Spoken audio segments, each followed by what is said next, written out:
即係唔單止跳舞，我相信係大部分運動啊，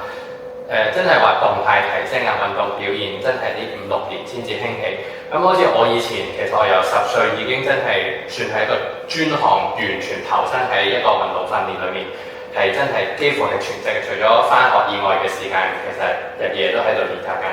咁其實無論到我而家都好啦，或者其實以前話想提升一個舞蹈表現啊，其實真係除咗話自己呢一個運動專項不斷去練啊、學技術啊，揾呢一個領域嘅老師去提升好啲，其實係未有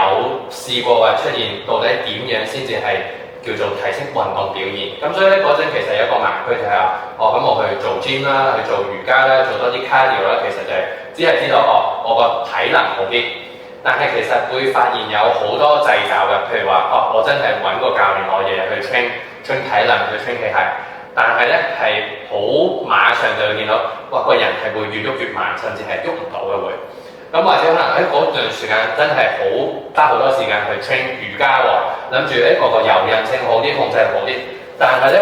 都係啦，發現個控制力好咗，但係其實唔符合我舞蹈表現嘅需求，因為係會感覺到控制好咗，但係唔知點解係快唔起嚟。咁係真係接觸咗動態先知，原來關節係可以逐格咁樣 train 去提升成個元素。咁當時成個思維其實係會完全唔一樣。